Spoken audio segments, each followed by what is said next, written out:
Alright, welcome in. I'm the Kodiak, and today I'm here to talk about a massive disappointment from each team as far as their worst draft pick from 2020. But before we get into it, leave a like if you enjoy, subscribe if you're not already. Let's dive right into it. So, I'm talking about the worst draft picks that each team has made since 2020. And before I begin, I just want to say that these do not always equal, worst value or anything like that. Some of these guys are third round picks, some of these guys are second round picks. Some of these guys are first round picks that, probably should have shown a little bit more. But with Evan Neal, there's just no defending him. He absolutely sucks. He might be the worst offensive lineman in the NFL. And the Giants, they have been an absolute joke at developing their offensive talent over the past few years. Luckily, Andrew Thomas was a massive hit by them, so I will give credit where credit is due. But ever since the Daniel Jones saga, it just hasn't been good. You haven't had a lot of impact skill position weapons besides Saquon, and then Slayton, he is what he is, like 600, 700 solid yards every year. But regardless, 7th overall is a premium pick, and he's only starting because of his draft status. He's only starting at the right tackle spot this year because they invested a 7th overall pick into him. And we've seen how the organization feels about the Giants offensive line just from getting a glimpse at Hard Knocks this year. But ultimately, this is a bad pick, mainly because he has a terrible attitude towards fans and critics. And listen, I'm not going to be the one to say that fans can, be unfair to players or anything like that, especially the ruthless New York market. But at the same time, the people that flip burgers, when Evan Neal said that the people who criticize him do nothing besides flip burgers and hot dogs, they are the people who go to your games. They are the people who will cheer for you even when you're losing 12, 13 games a year, which is what the Giants have been over the past few years. So yeah, just really don't like him, really don't like the player, don't like his attitude, don't like his play on the field. I think it's massively irresponsible that he is so bad at his position to the point where Daniel Jones, he's running for his life every play. And I'm not a Daniel Jones defender at all. Jones is easily the worst starting quarterback in the league, in my opinion, excluding rookies. So yeah, but Evan Neal is not doing him any favors. Now, with the Cowboys, we are talking about Jalen Tolbert.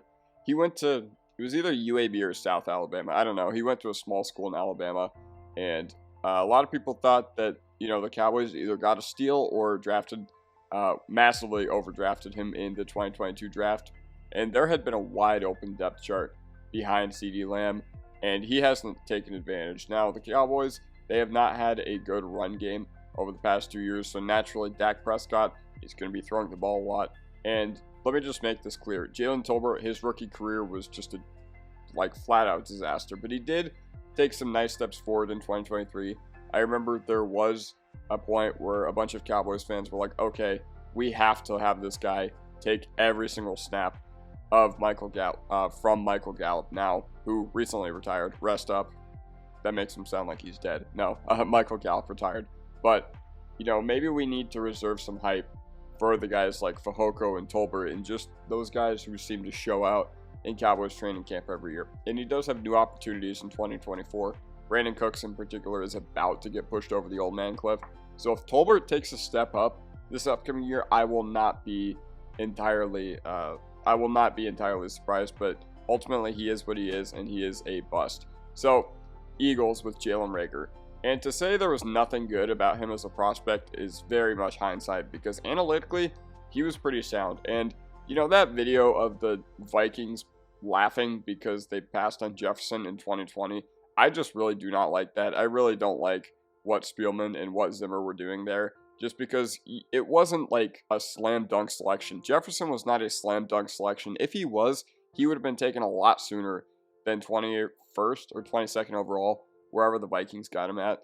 But regardless, Reagor has not turned out to be anything in the NFL, and he was a big part of why people were incredibly critical of Howie Roseman in the 20 and 21 off seasons when Jalen Hurts had not had his breakout yet. And he's absolutely awful. He can't play wide receiver. He went to the Vikings after he was cut by the Philadelphia Eagles, and then he got relegated to basically a punt return role. I remember he did something really stupid during a game. Did he muff a punt? I can't remember exactly what he did, but he did not quiet the questions surrounding Big 12 wide receivers, TCU in particular, and there's another TCU wide receiver on this list at the very end, wink wink, but now he is with the Patriots and he's trying to revive his career, so maybe he can create something, but I'm not expecting anything to come over the Jalen Reagor redemption arc over there in New England.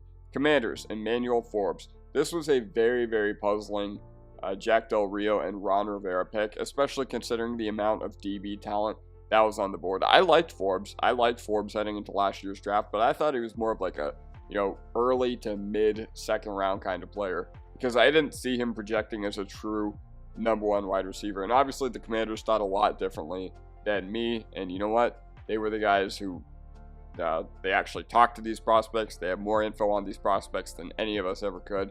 But the NFC East is loaded with wide receiver talent. So I think taking a guy like Branch or Gonzalez would have made a lot more sense for what the Commanders wanted to run. And this isn't even hindsight. I literally said that at the time. But Forbes is 6'1", 160. Or around there. He's probably too small to cover guys like CeeDee Lamb, A.J. Brown, Devontae Smith, and now Malik Neighbors. And when he did get matched up against a wide receiver one, he allowed DJ Moore to go for 8 catches, 250 yards, and 3 touchdowns. Now, Phidarian Mathis was my honorable mention, and at least, you can make the claim that that guy has been injured. But Forbes, he has received 0 ounce of good coaching in the NFL, or 0 ounces. I don't know, 0 ounce. That sounds weird. But hopefully, maybe he can turn it around. Detroit Lions, Jeff Okudah. The Patricia and Quinn regime got one more year than they should have. After 2019, it's more than clear that this team not only did not know how to evaluate talent, like the personnel choices they made did not make sense whatsoever, but Matt Patricia was a total culture ruiner. And I don't understand, when you look at the Belichick coaching tree and the fact that 2 of those guys had records over 500, it was Bill O'Brien and someone else, and the fact that Bill O'Brien is arguably the best coach from that tree is a really, really sad thing to say. But the Lions should have moved on a lot sooner, and it's amazing the turnaround they've had when they haven't had a 96-year-old woman running the team. And Jeff Okudah, he was phenomenal at Ohio State, so I won't say that the Lions completely fumbled the bag or anything like that, but he had a career filled with injuries in Detroit. I remember he tore his Achilles. Did he tear his ACL too? In addition, I can't entirely remember. But he is one of the highest drafted corners in the past decade. I think he's tied with Stingley, but I was too lazy to check. I probably should have checked before I even started recording this. But yeah, 3rd overall on a corner, you're expecting that guy to become Sauce Gardner. You're expecting that guy to become as effective as Patrick Surtain or even Derek Stingley, who the Texans drafted at the same spot as Jeff Okudah 2 years later. And ultimately, Okudah has done nothing in the NFL. He has decently turned it around in Atlanta with the Falcons, and he's carved out a role in the secondary, so that is meaningful. But if you're going to go most recent from the current regime, the Holmes-Campbell era, you have to throw Jameson Williams in there because he was a very risky pick. They traded up 20 spots for him coming off the ACL, and he could not command any targets in the second half of 2022 when he was on the field. And he played pretty well in the back half of this past year, I will say, but still, the production is nowhere near what you expect out of a 12th overall drafted receiver. So yeah, Green Bay Packers, Amari Rodgers. This one is just puzzling from the start. Absolutely horrendous pick. Cannot play wide receiver in the NFL. And Aaron Rodgers, I'm pretty sure he was bad-mouthing him publicly to the media. He got 20 catches and around 200 total career scrimmage yards, so it's not like he really, lived up to being anything special. And he got by in college with mediocre athleticism, and it's just not going to happen in the NFL. In the NFL, guys are bigger, guys are tougher, and sometimes in the NFL, you don't have the mental fortitude to actually play your position. And he was supposed to be a Walmart version of what Randall Cobb had offered to Green Bay. Even though Randall Cobb was like 45 years old and has been over the past 3 years, he still has, a job because he's friends with Aaron Rodgers, but also he played decently well for the Packers in his final years in Green Bay. But you look at guys like Amari Rodgers, and the front office was just like, all right, with Jordan Love now being our franchise quarterback, this is never going to happen again. So they brought in like 4 wide receivers, 2 tight ends, and 2 running backs this past offseason. So they're pretty loaded on skill position talent now. But yeah, this experiment just did not work out whatsoever. So with the Minnesota Vikings, we are going with Louis Cine. So they dropped 20 spots in the draft in 2022. It was Kwesi Adolfo-Mensa's first draft as the GM with the Minnesota Vikings. And all I want to say is that you dropped 20 spots in the draft and you lost value for this. You lost value because of the fact that you wanted to take Louis Cine. So they dropped from 12, all the way from 12, which, by the way, if you wanted to take a safety, you could have taken Kyle Hamilton. And once again, that's not hindsight. It's just something that people were saying at the time. And what do you know? Sometimes the community is smarter than NFL scouts, but often injured. Minnesota secondary was not good either. It wasn't good in 2022. Part of that was terrible coaching by Ed Donatel. Last year, it played decently well, but that's because Flores had dialed up some insane blitz that a lot of teams didn't even have an answer for. And there's a lot of contributors rationally in a non-disastrous way for the Vikings. Like one of the same guys is Andrew Booth, who has carved out a role there. And it's usually not a good thing when a guy is a healthy scratch in his first 2 years of his career, especially when he's a first-round pick. But the fact that the Vikings have a lot more secondary talent, and even though they're kind of depleted in the secondary, and the fact that Cine is still one of the worst players, it's just not good at all.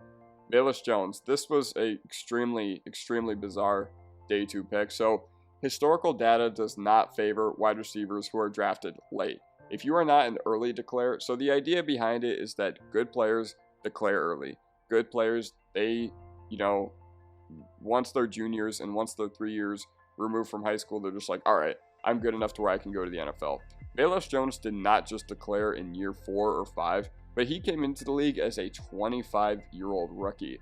And it works sometimes at positions like quarterback, at positions like offensive tackle, because experience is something that teams usually need to weigh more on during those positions. But when you're drafting skill position guys and the positions are so heavily reliant on being productive early and athleticism, and by the way, being productive early on in your college career is the single biggest indicator of how a guy's career is going to go.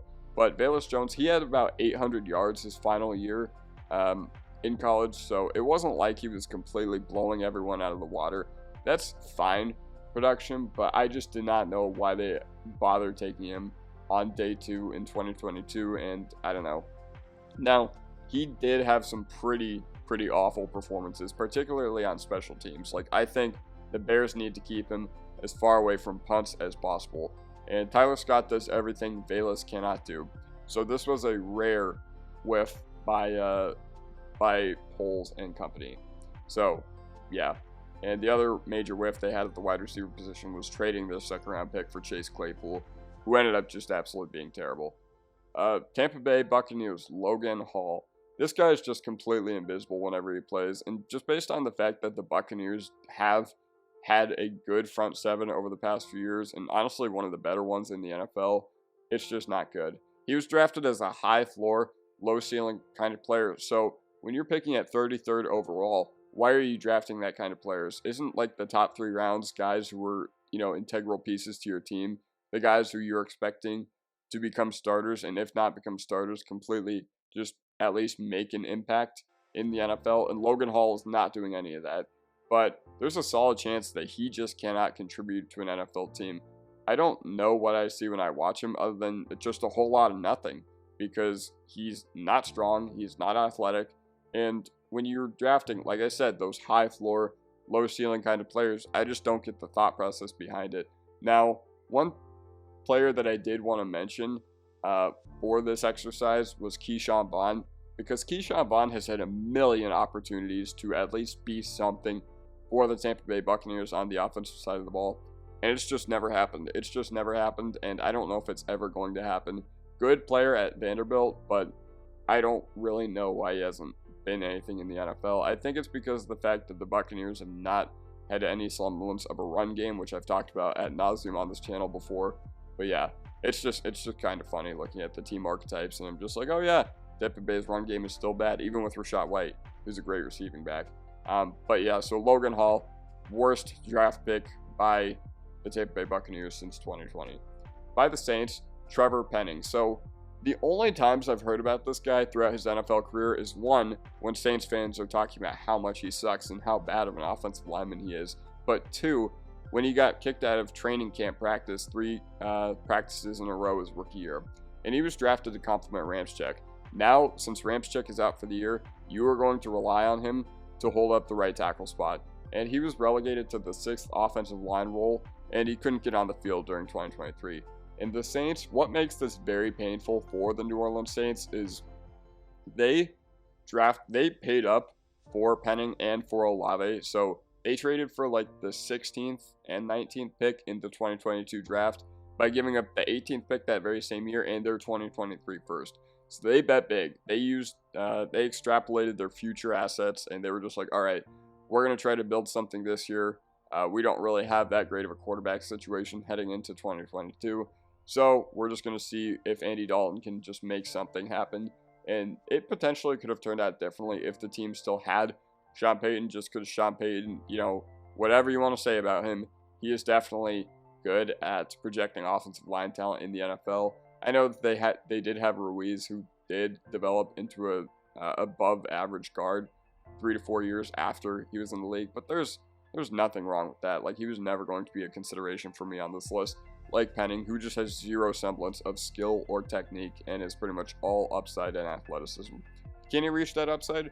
I mean, maybe. He's entering year 3, so he's not a complete lost cause. And a lot of these guys on this list are not complete lost causes, but it just hasn't been good. And Fuaga's going to play left. Trevor Penning's going to play right. We'll see what happens. Kyle Pitts. Now, let me just make this clear. He still has game-wrecking potential. He was drafted 4th overall for a reason. It's not like a lot of people disagreed with the pick at the time because, yeah, the positional value was not there. And that's why I think the process for Terry Fontenot's first pick as a GM, especially in a class that's loaded at premium positions like quarterback, like offensive tackle, like edge, it just was not a sound process by using your 4th overall pick on a tight end. And honestly, they've really doubled down on this by taking Drake London and Bijan Robinson. And listen, I'm all for offensive skill position talent, and that's great and everything, but you have premium players at other positions that you could have had. And what does a receiving tight end offer you when you have bad QBs? When you have a wide receiver 1, an RB1, and a tight end 1, all 3 of whom are great players in the NFL, and you don't have the quarterback position figured out, then you are just wasting value. You just wasted a bunch of value in the 2021 draft. What I will say, what I will give you for anybody that wants to, talk about this, and anybody that wants to, discuss something like this, is he could still be amazing. And the Falcons, they did bring in Kirk Cousins this year. They did bring in a steady veteran presence to help stabilize the skill position weapons that from the production that they have been missing out on ever since they've been trotting out the ghost of Matt Ryan and Marcus Mariota and Desmond Ridder out there. But yeah, so final NFC South team, I believe Jonathan Mingo for the Carolina Panthers. This was a Fitterer masterclass, and the moves they made in the 2023 offseason have set the team back a decade. Bryce Young is going to have to turn into something just completely outrageous for you to even have a chance at winning that trade. That trade was lost the minute you gave up DJ Moore in it, and the minute he went to Chicago and became a wide receiver 1.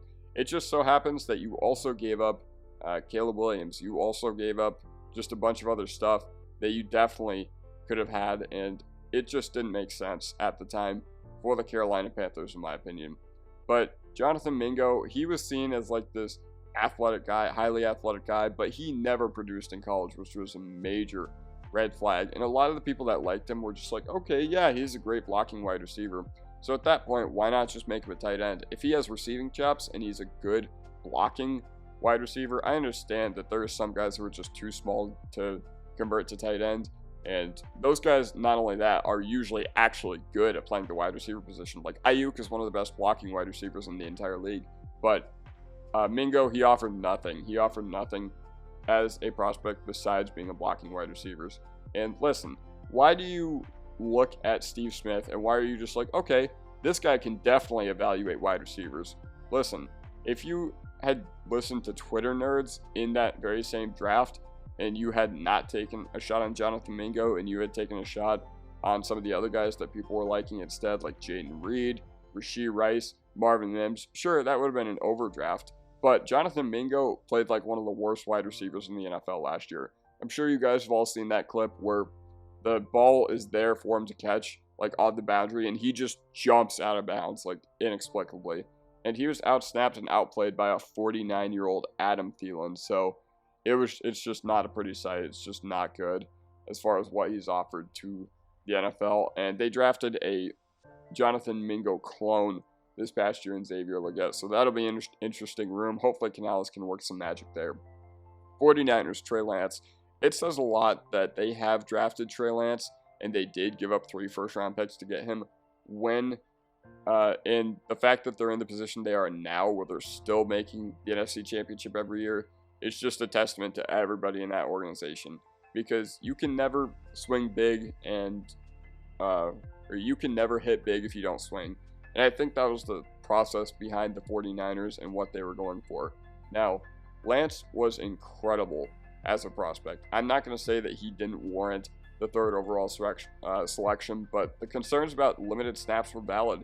He hadn't played that much at North Dakota State, and he didn't take that many snaps in high school, I believe, either. But Jimmy Garoppolo was very uninspiring. So they gave up 3 first-round picks to make sure that Jimmy Garoppolo football would never happen again. And yes, this is a monumental whiff, so you pretty much have to put him as the biggest draft bust on your team since 2020 just because of what you gave up for him.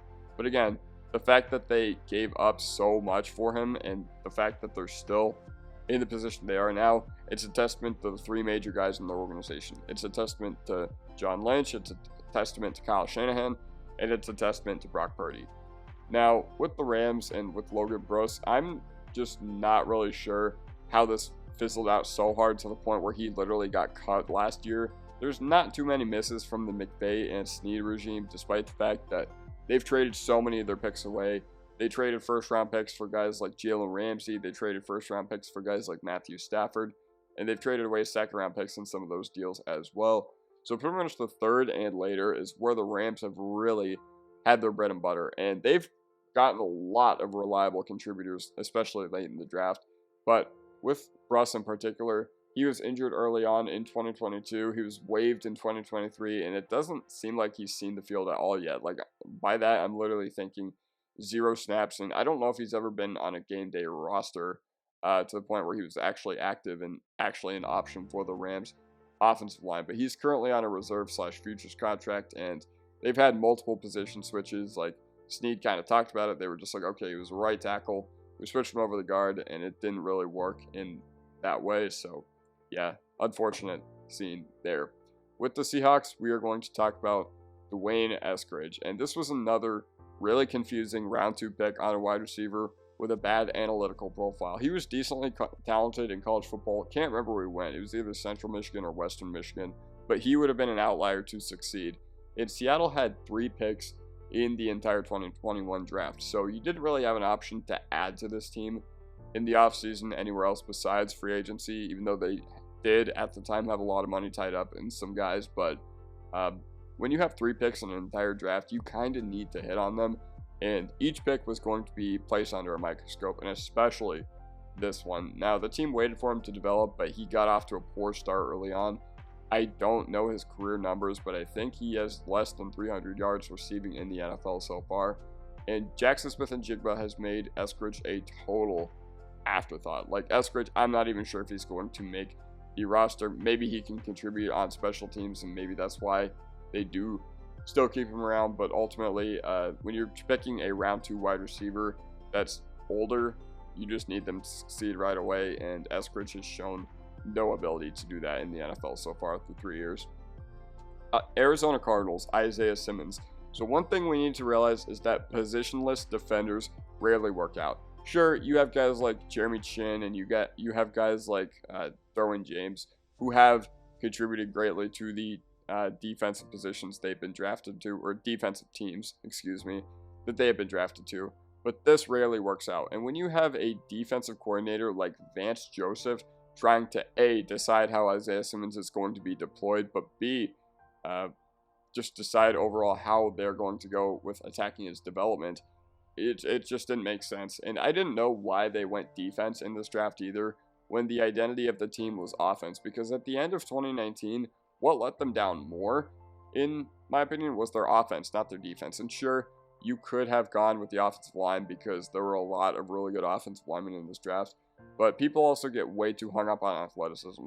Just because he was 6'4", 250 and runs really fast, it doesn't mean he's going to be good in the NFL. And they doubled down on their inside linebacker mistakes with Collins next year in the first, who has played a little bit better and contributed more to the Arizona Cardinals than Isaiah Simmons has, but ultimately just has not been good there in the desert. So now we're going with the AFC, and we're going to start out with Kaiir Elam for the Buffalo Bills. So early 2017, 2018, even 2019, I was like, wow, the Buffalo Bills, they are really, really good at drafting.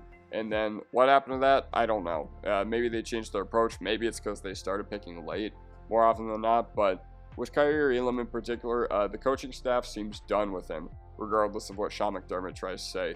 McDermott, he had a press conference not too long ago, and he was just like, yeah, I believe in Elam. He's made some great strides so far.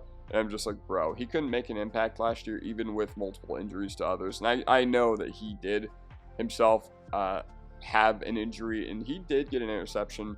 Can't remember when. It was sometime in the playoffs, but he just has not been able to grasp the defense that Sean McDermott runs, even though he's been playing in a very talented secondary. The 2022 draft was also deep at corner, and it made sense. The philosophy behind investing in a corner made sense. It was like, all right, we have an aging secondary. Trey White hasn't really been able to stay on the field, and now Josh Allen's good compared to early on in his career. So with a 2-year sample size of Josh Allen legitimately being one of the best players in the NFL, the Bills were just like, okay, we're going to invest in pass defense. And that made sense, but also they've needed more. They've needed more from Elam in particular. So Miami Dolphins, Liam Eichenberg. This one also stings because 21 was pretty deep with a lot of talent, especially in the second round. But this is one of the biggest interior liabilities I have ever seen from a guy, which really says a lot. It really says a lot that Liam Eichenberg, he is one of the reasons why people were just like, man, can Tua stay healthy? And he's no longer going to be starting. Like, he has been relegated from his starting duties in Miami. They brought in Brewer from Tennessee, and then Brewer is now going to be the center for the team. So he's backup. Liam Eichenberg's a backup. I think he's making around $4.1 million a year, which, I mean, that's nothing crazy, but what are the implications for moving on with a guy like that? And he should be on a roster because, yes, he's familiar with the Mike McDaniel scheme, and the Mike McDaniel scheme is very extensive, just as many Shanahan-style schemes are. But regardless, the fact that he's so bad, the fact that he's still on the roster is a huge problem in itself. Well, not the fact that he's still on the roster, but the fact that they have not found anyone to replace him at that position, and hopefully it works out for a lot more than it worked out with Eichenberg. So Zach Wilson and the New York Jets. This one hurts me. I'm going to own up to it. I thought Wilson was a better prospect than Lawrence. I thought that the generational hype on Lawrence was pretty absurd. Now, granted, talking about Trevor Lawrence real quick, it was going to be pretty hard for him to play up to that price tag of being a generational quarterback. But I genuinely thought Wilson offered more NFL, like modern NFL upside than Trevor Lawrence did. You can say whatever you want about me. You can flame me for that. But hey, at least I'm going to own up to my mistakes. But he has shown virtually zero upside other than big arm. When he made that throw at the BYU Pro Day, because they didn't have the combine that year, people were just like, okay, yeah, that was the minute that the Jets probably could have written Zach Wilson at number 2 in Sharpie. But one thing we really did not talk about was that BYU was an absolute wagon in 2020. Like, they had so many good players. Not only good players, but a bunch of grad players who had who were returning because they didn't really know what to do with their lives, especially because that was in the middle of a pandemic. So yeah, BYU did have a lot of older players, which meant they were just going to dominate a bunch of dudes. But yeah, but Salah and JD, they both need to answer for not only the pick, but for his development, because as bad as Wilson has been, I don't think they've done him any favors. And I don't think Zach Wilson himself has done himself any favors. But now he got shipped off to Denver. They were just like, all right, this experiment is just not going to work out. So they had Denver, on one of the short lists of places to go because maybe Sean Payton could revitalize him. But now he's in Denver and he's heavily losing a QB2 battle to not only Bo Nix, but Jarrett Stidham as well. So, and it's been reported that he's by far the worst quarterback in camp. So, tough scene. So, this is one of the rare situations with Cole Strange where the entire NFL is just like, wow, this pick is terrible. And sometimes the entire NFL laughs at a draft pick. Sometimes it's just like, haha, what? The Bills traded up for Josh Allen? That's hilarious. And sometimes they're wrong. And that was one of the cases they were wrong.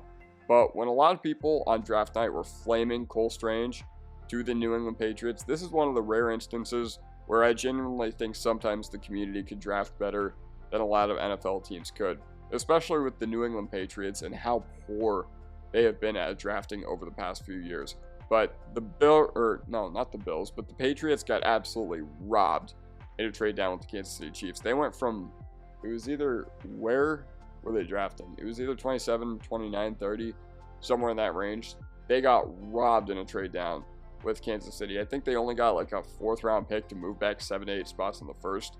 Just not good whatsoever. And other teams came out and said that they had a 3rd round grade on him.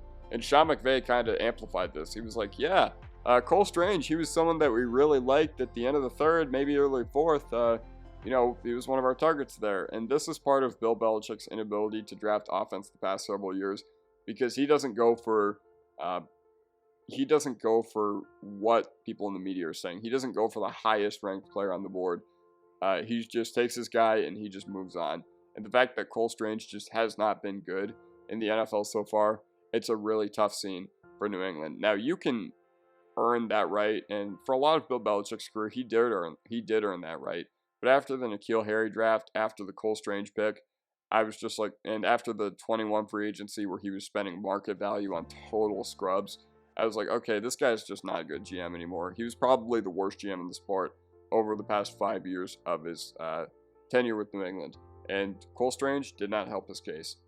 With the Baltimore Ravens, we are going to go with Rashad Bateman. He had monstrous hype coming into this 121 draft. And part of this, I think it's because that was after Jefferson's rookie breakout, and a lot of people were, loving like the do-it-all savant sort of guys, especially because Bateman and Jefferson profiled very similar athletically. But he has not gotten going in the NFL due to limited reps and injuries. So he hurt his Lisfranc, I believe, in 2022. I can't remember if he had an injury in 2021 as well. Oh yeah, he did. I remember that because he missed early on in the season. But there were some scheming issues. Like when you're playing in a Lamar Jackson offense, your reps as far as being a wide receiver are going to be limited in themselves. And before the Chiefs this past year, a lot of people were dunking on the Ravens wide receiver room because a lot of people were just like, haha.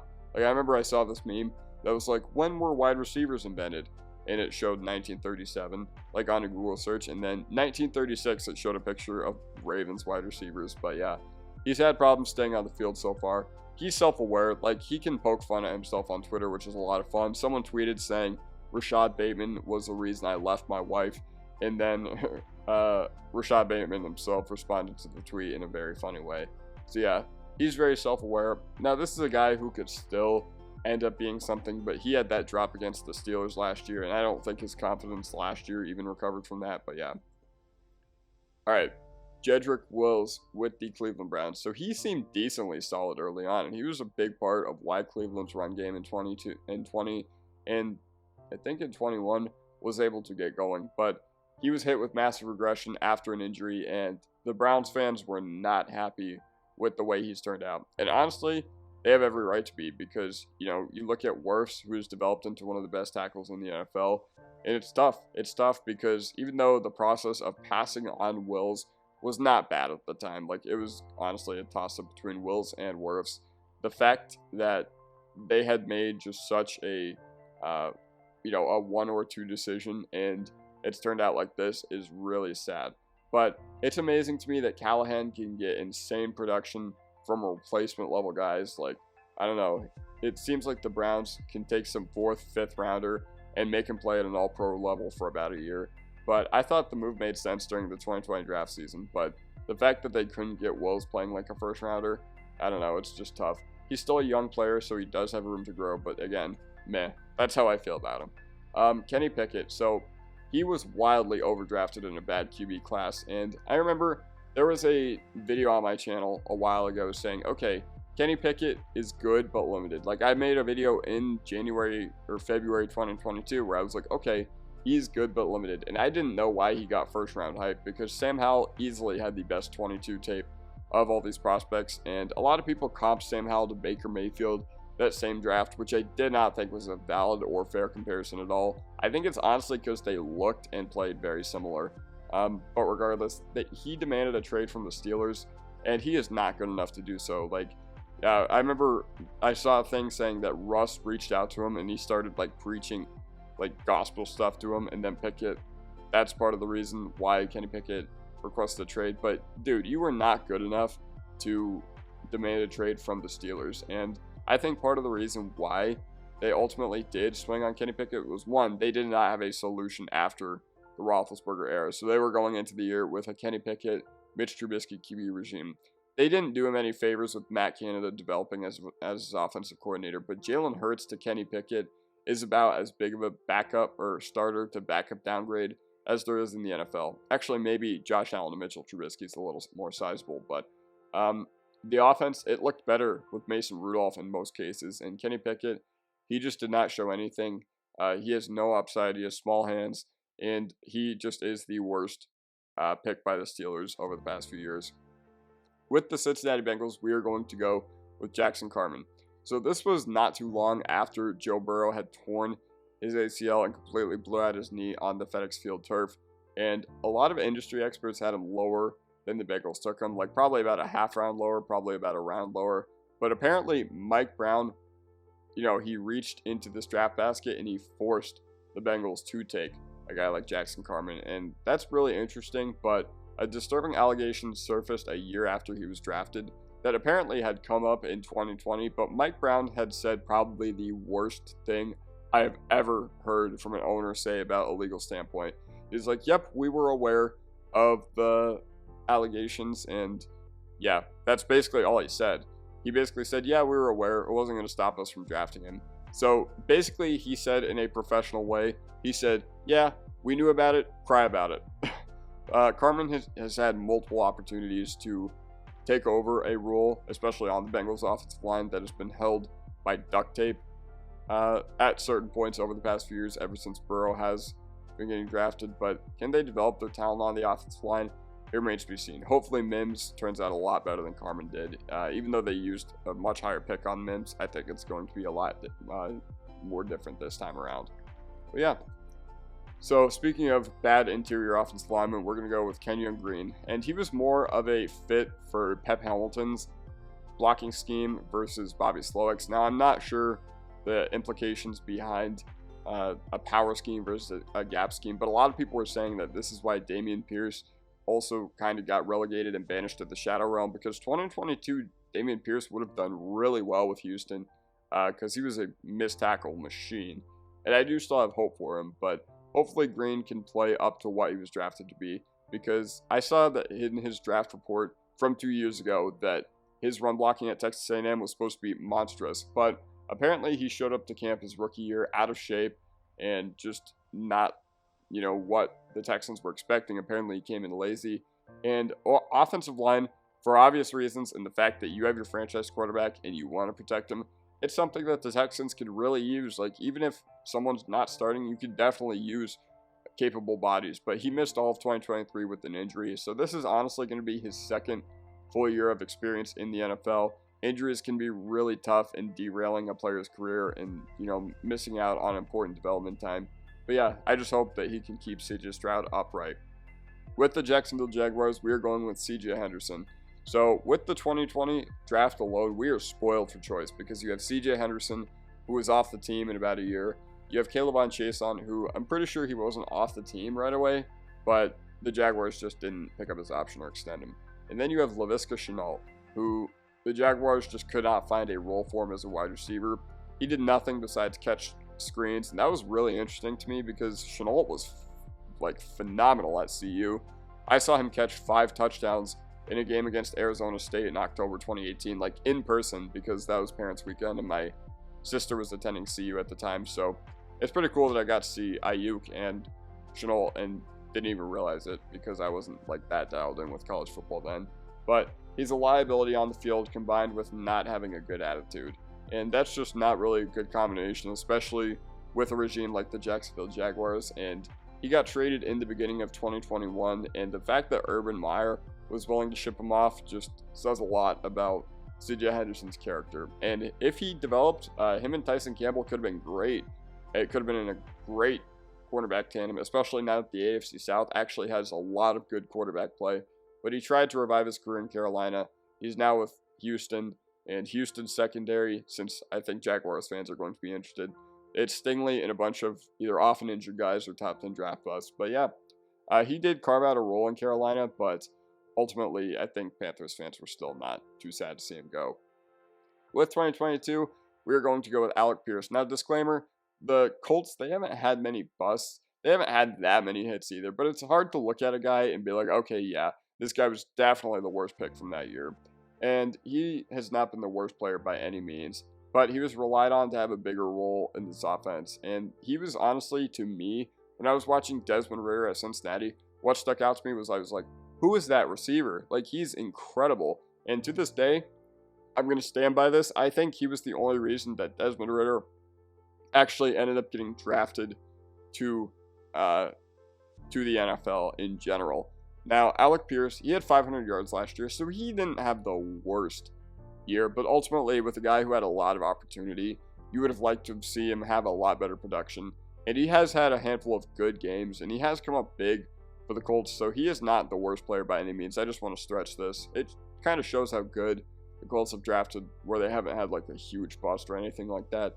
But now he's buried on the depth chart. Like, as good as, or not even as good, but even though he's gotten 500 yards each of the past 2 years, which, you know, you're expecting more from a second-round wide receiver. Despite the fact that he does contribute, he is now buried on a depth chart with Michael Pittman, Josh Downs, and A.D. Mitchell. So, yeah. Speaking of AFC South wide receivers, this one is a tough scene because he was a favorite of many early on in the 2022 draft process. Sometimes you trade Stephon Diggs for a first-round pick, and sometimes that first-round pick turns into Justin Jefferson. Sometimes you trade A.J. Brown for a first-round pick, and he turns into Treylon Burks. So he was basically a yak merchant at Arkansas. And I just want to stress this. The Titans had him playing an entirely new position. He was an ex-wide receiver in the NFL when he was a slot wide receiver in college football. So something like the Rashee Rice role would have been really well suited for Treylon Burks. But honestly, this was a bad pick the minute it came out that Treylon Burks was not able to finish a practice in training camp. Like, that was a bad pick the minute that news came out. Where there's smoke, there's a lot of fire. And apparently he was like having issues with allergies and asthma.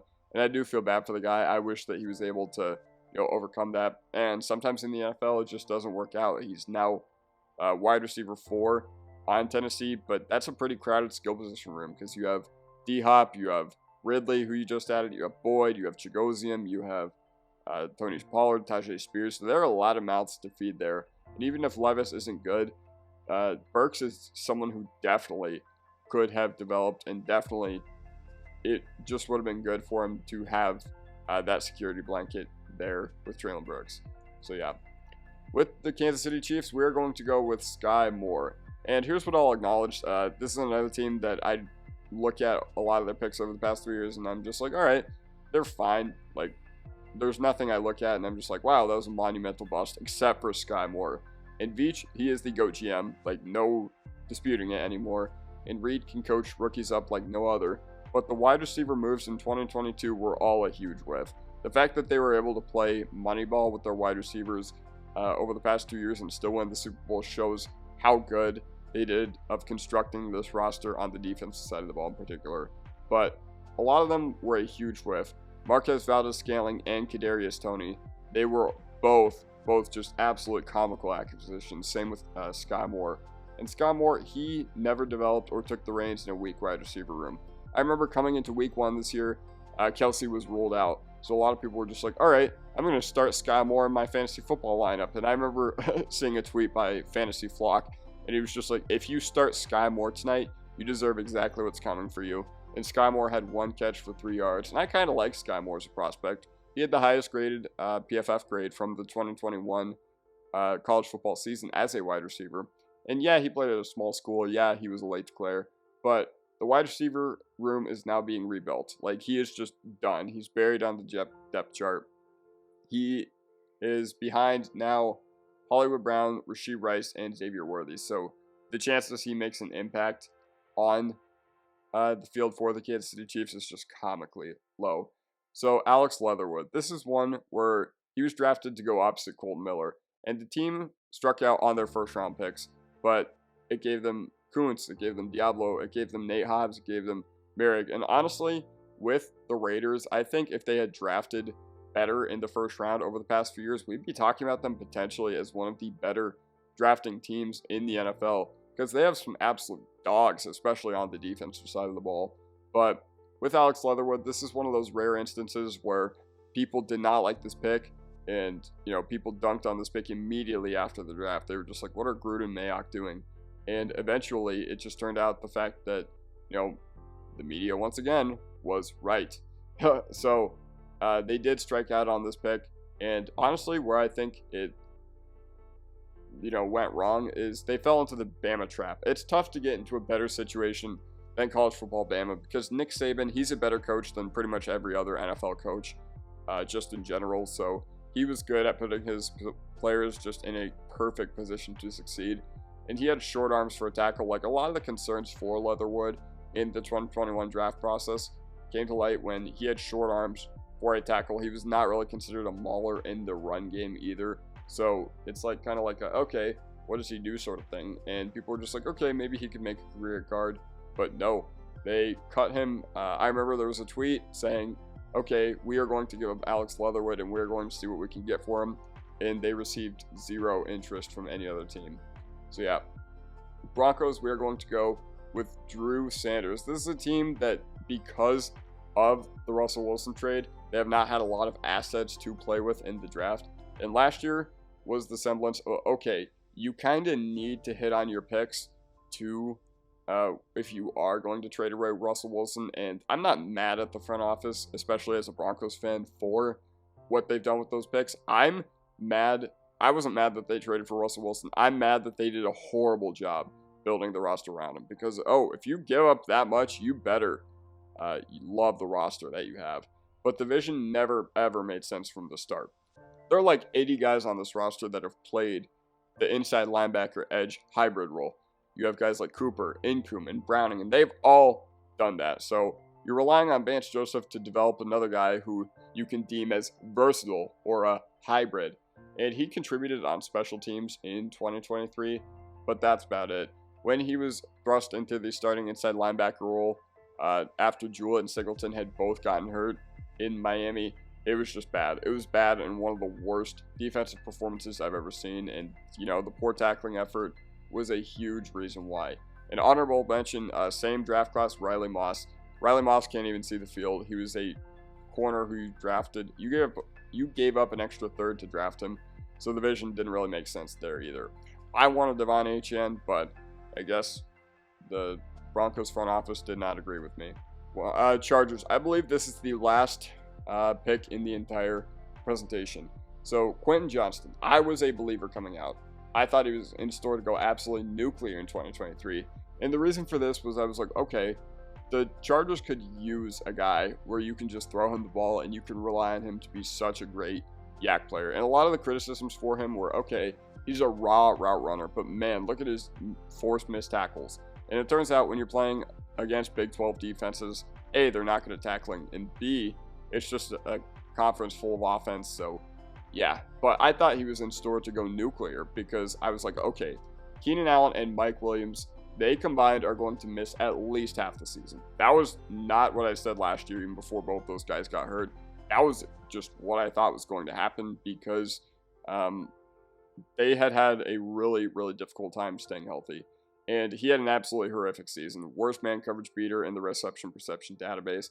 And if it didn't happen with no Keenan and no Mike Williams, it's just not going to happen in the modern NFL. So McConkey is going to be the one heading into the year. Maybe Quentin Johnston can carve out a role, but he had a disastrous reception perception season, and he is one of the worst rookies ever in that regard. And his success rate versus man was sub 50%. And I think some of the other guys that have had that are guys like Jalen Reagor and just some guys who ended up being nothing in the NFL. But yeah, that's basically the entire presentation. Leave a like if you enjoyed, subscribe if you're not already. I'll see you guys next time. Peace.